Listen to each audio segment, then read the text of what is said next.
Welcome back to the Gridiron Expert. So I'm giving my ACC conference recap right now. Just like I did for the SEC, I listed out the standings for both divisions, and when I kind of explained to you how this all played out, you saw game-by-game predictions. I'm not going to go through that all again, but you're not going to see kind of what happened after those game-by-game predictions and how each team fell after they won or lost each conference game. So I'm just going to jump right into it. If you can see here at the bottom, I just go ahead and say my ACC championship. I do have Florida State versus Miami, a rematch. Miami's lone conference loss came to Florida State early in the season, and can you imagine the stakes? I mean, both teams 11-1, huge rivalry game. More than likely, the winner of that game will be going to the college football playoff as the ACC representative. And boy, I mean, that would just be one heck of a game. And I'm going to tell you right now, this will not be like the game that you would have seen back in September. Both teams would have matured, really progressed as the season went on because they played each other in early September, if I'm correct. And they will now play for the ACC title, and I predict Florida State will win that game and represent the ACC in the college football playoff. So if you look here, we'll start in the Atlantic. North Carolina State is 9-3, but they're 7-1. Their lone conference loss coming to Florida State. Yes, North Carolina State and Louisville are both 9-3 and ahead of Clemson, who is 10-2. And that's all because of the wacky ACC tiebreaker rules. Every conference has their own set of tie-breaking rules, whether it's head-to-head or total winning percentage versus teams in the division, something like that. And so the reason that teams such as NC State or Louisville are ahead of a team like Clemson with a better record, or better yet, one I find more wacky, is the fact that Georgia Tech is ahead of Virginia Tech with a 6-6 record, or that Pittsburgh, who's not even going to a bowl game, is ahead of North Carolina, who is going to a bowl game. So it's just the way that the chips fell in the tie-breaking scenarios. So they're ahead of each other. Like I said, North Carolina State, their lone loss in conference would be to Florida State. The other two losses are to South Carolina and Notre Dame. That South Carolina game, I could see NC State winning, but in the end, it will not affect. The only thing it would affect is their bowl game, because it's not a conference game, so it would not jump them ahead of Florida State. Syracuse here, Boston College both have 3-5 records in conference. Syracuse obviously is ahead of Boston College because of the head-to-head.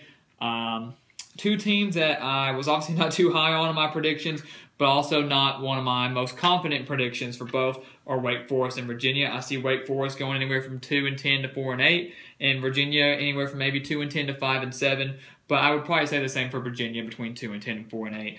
Right now, I don't have either of them winning a conference game. Not super confident on that. I'm telling you right now, I'm more than likely that will be wrong. More than likely, each of these guys will win a conference game. I do wish they were playing each other. That would be fun. But they will win a conference game, I'm sure. But right now, I'm just not going to call for it.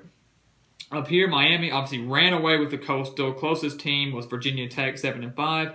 Georgia Tech jumps Virginia Tech because of the head-to-head tiebreaker. That's how the ACC works. There's a tie between two teams. They go to head-to-head. They do not go straight to who has the better record. So, and then down here, you have a three-way tie. Both three straight 3-5 teams in conference between Pittsburgh, North Carolina, and Duke.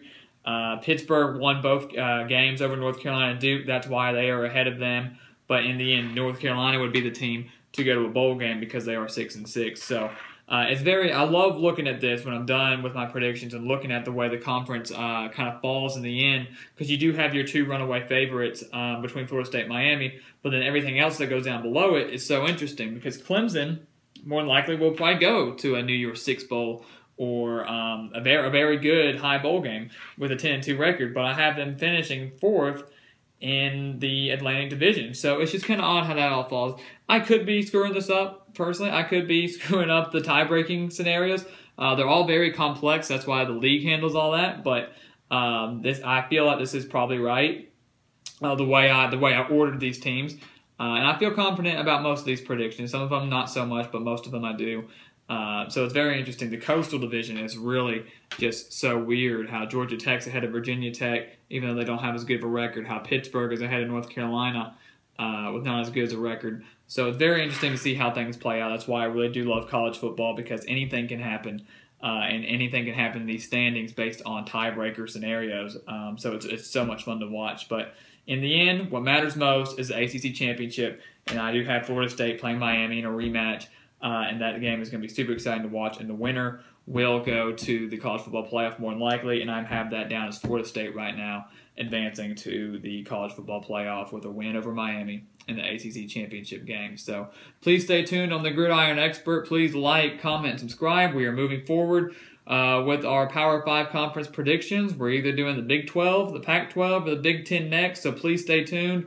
Comment teams you want to see. Sometimes that influences which conference we do next. So we love to see comments, and we love subscriptions. It just helps the page grow. And spread the word. That helps a lot more. So please stay tuned until next time when we start our next Power 5 conference. And we'll see you next time on the Gridiron Expert.